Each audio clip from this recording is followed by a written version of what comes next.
Well, last Thursday, the Mammoth Lakes Town Council accepted the resignation of Town Manager Mariana Marashiva Martinez. A press release from the town of Mammoth Lakes states that Ms. Marashiva Martinez served the town for 2.5 years as interim town manager, assistant manager, and town manager. Press release states she was instrumental in guiding the town through the bankruptcy filing in 2012, the mediation and settlement of the Mammoth Lakes land acquisition lawsuit, and restructuring of the budget necessitated by the lawsuit settlement. Now, Mayor Rick Wood said, quote, "The town council appreciates the hard work and dedication that Mariana provided during these challenging times. Her budget experience was extremely valuable and helped the council come to the best resolution for the town. We wish her the best in her future endeavors," end quote. Press release states that a search for an interim town manager has begun, and it is hoped that a person will be selected and in place shortly. Until then, Mammoth Lakes Police Chief Dan Watson is serving as the acting town manager. Now, once an interim town manager is hired, a search for a permanent town manager will commence. The selection process, according to the press release, will include community input. Now, Bennett Kessler of Sierra Wave Media spoke with Mayor Wood last week, and he said that the town council is, quote, "at a turning point," end quote. He said, in moving forward, the question is always, quote, "who does the town council feel is the best person to lead the town and the staff as we go forward," end quote. Wood did not want to comment on exactly why Martinez is out, except to say that the council, or at least a majority, are, quote, "looking for a different leader." Wood said there is, quote, "broader examination of where we want to go and who is the best to take us there. She was not that person," end quote. More on this story is available on our website, sierrawave.net.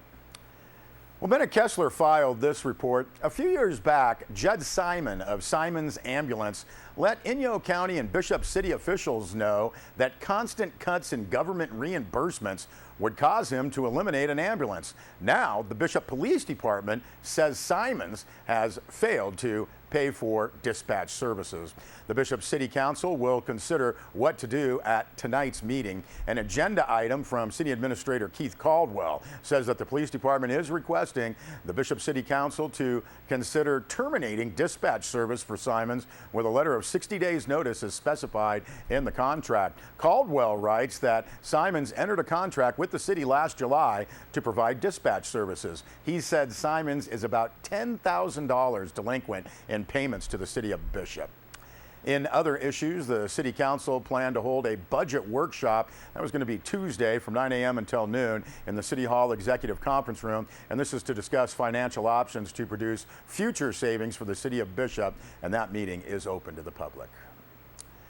Well, the U.S. Fish and Wildlife Service has kept a public comment period open through November 18th for its proposals to protect Sierra amphibians, frogs, and toads. Robert Moeller of the Federal Fish and Wildlife in Sacramento told Sierra Wave Media's Bennett Kessler that the agency, quote, "does not plan to call for a halt to fish planning in upper Inyo Mono lakes," end quote. Now, Mono County supervisors will deal with this issue at their meeting on Tuesday. Now, Fish and Wildlife does want to designate critical habitat areas for two types of yellow-legged frogs and the Yosemite toad. They are considered an important part of the chain of life in the mountains. Fish and Wildlife has determined that they are endangered and need habitat protection. Now, local officials said this would interfere with recreation and tourism. Mr. Moeller of Fish and Wildlife said that there would be no interference with recreation.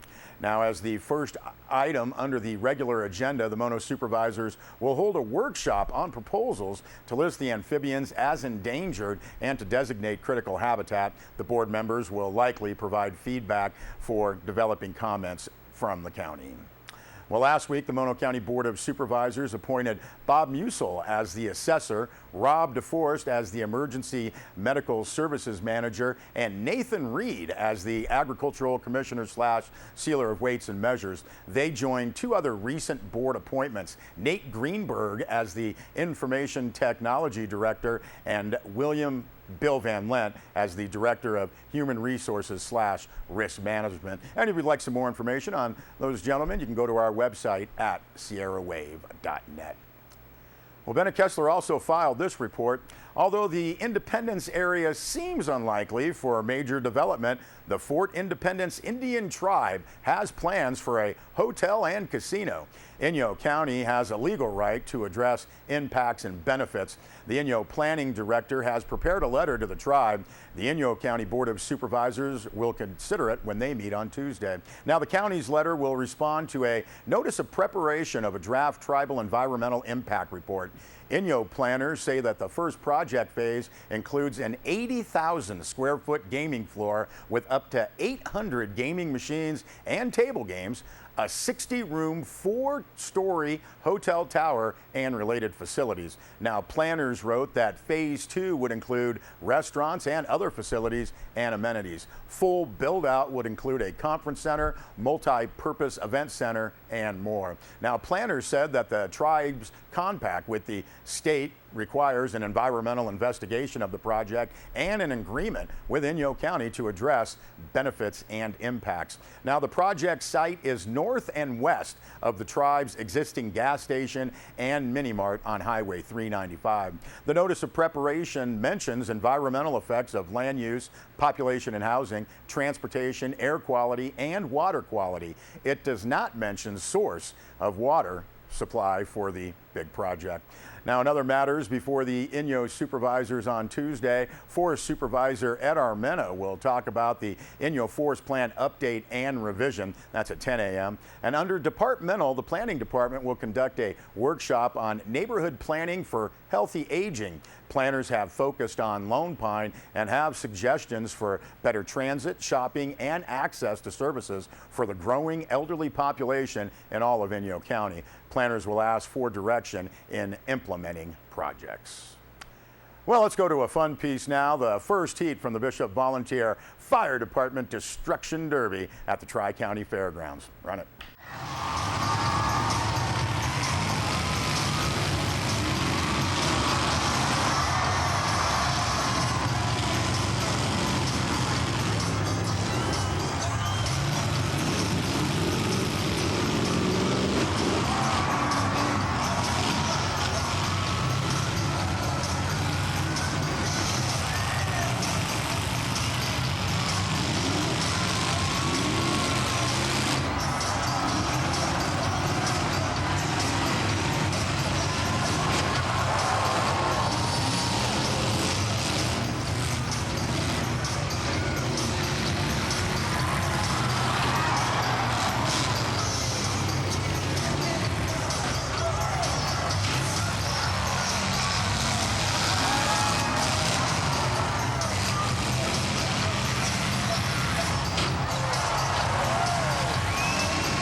Well, we'll have more cars crashing into each other on future broadcasts. We'll be right back with more news.